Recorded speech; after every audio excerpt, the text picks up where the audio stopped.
Hello, my name is Whitney and today I'm going to be showing you a couple tricks with polymer clay. I love polymer clay. I think it's super diverse. You can make things that are, a little more detailed, such as this cookie that I made, or you can kind of make something a little sillier. I really like these goldfish earrings that I'm working on. I just love clay. I think you can do so much with it.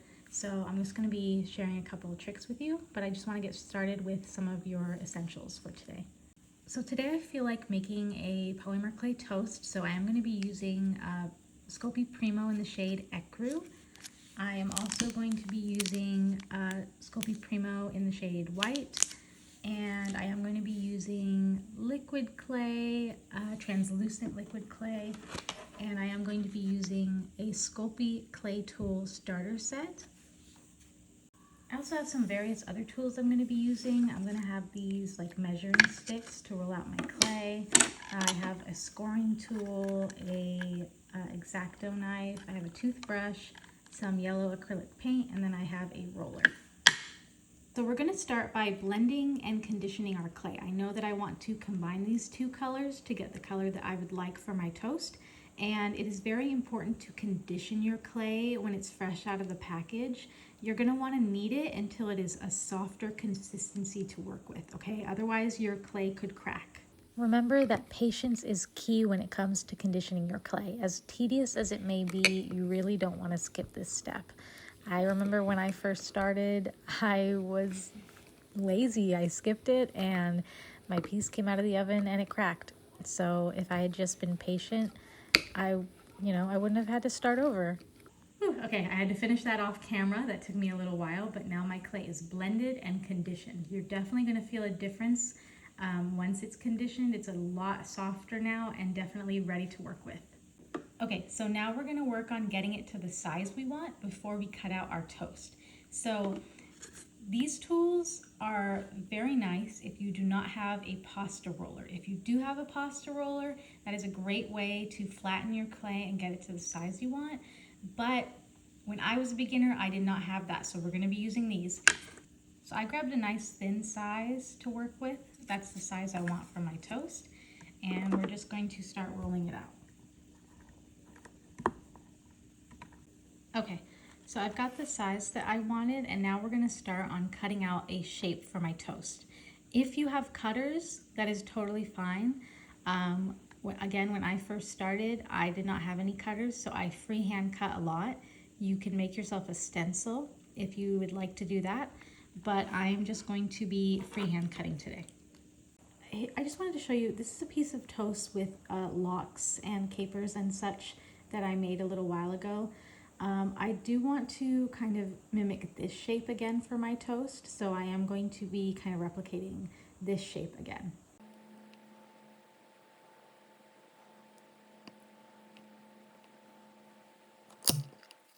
Okay, so we've kind of got our basic toast shape right now.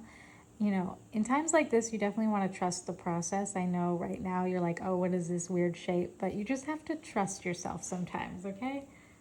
I know I just said that, but I did end up cutting another piece. I just wanted to try and see which shape I was going to end up liking better. So we'll see by the end which one I think turned out better. So I'm using this needle tool right now to add texture. You can kind of just go a little crazy with this. I like to just go in kind of like a circular motion and just really go a little crazy. You can clean it up after. Just kind of, again, we're really trusting the process here to get that breadiness. And we can definitely clean it up however we want later.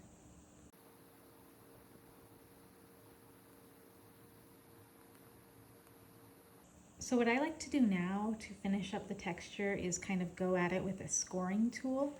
I kind of just give it like a little twirl. I feel like it's doing something. I mean, to me, I feel like it makes a difference. It's all about what you feel, okay? If you feel like something makes a little teeny tiny difference to you, then it is. Okay, so I finished texturizing both of them now. I think, they both look a lot like toast to me now. So now we're gonna work on texturizing the crust. So here I'm now going to just take a toothbrush and I'm going to just kind of lightly scrape the sides just to get a little bit of texture on the side here.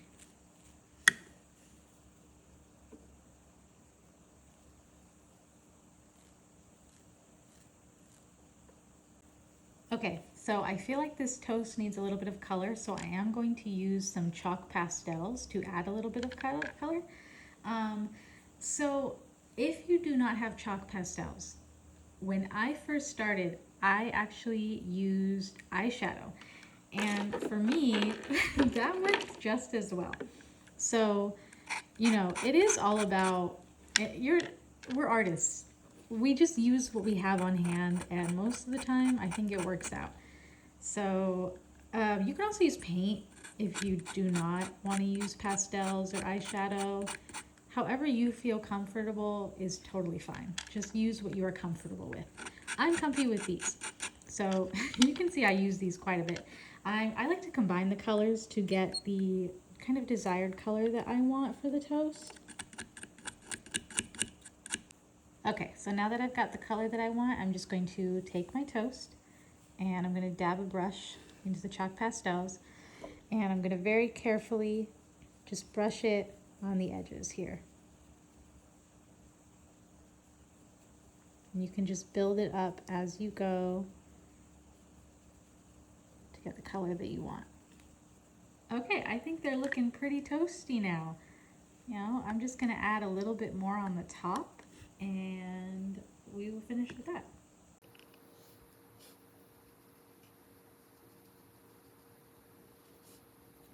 Okay, so now what I'm going to do is I'm going to bake my toast at 275 for 15 minutes. You can find the instructions on what temperature and how long to bake your clay on the wrapper of basically any clay that you own. So always check your wrapper and make sure that you are baking at the appropriate time, at the appropriate temperature.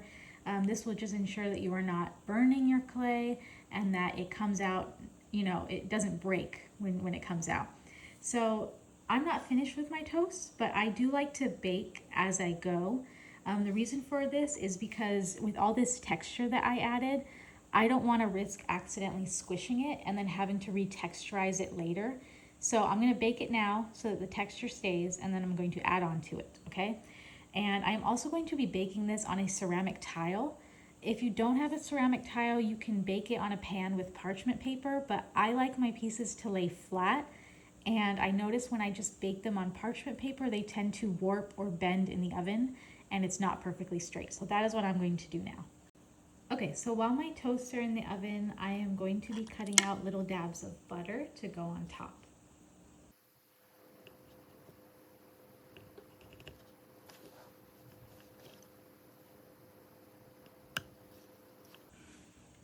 Okay, my toasts are out of the oven and they are ready to have some butter added.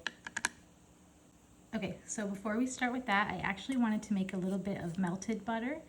So I'm going to add some liquid clay here. And I'm just going to add the tiniest amount of yellow paint.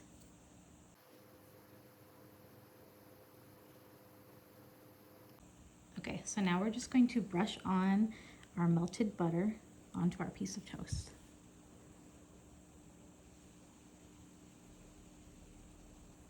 Okay, you can see I kind of dabbed that butter on to the liquid clay. The liquid clay is going to act as a glue to connect our pieces, and I'm just going to kind of brush on a little bit more.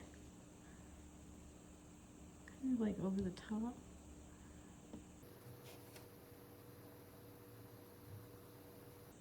Okay, so now I am just going to pop these back into the oven and we'll see how they turn out. And here they are. I love how the melted butter turned out. I think they look so good. I hope that this video was helpful to you. I hope you learned a few things. I think I'm gonna go turn these toasts into magnets now. Bye.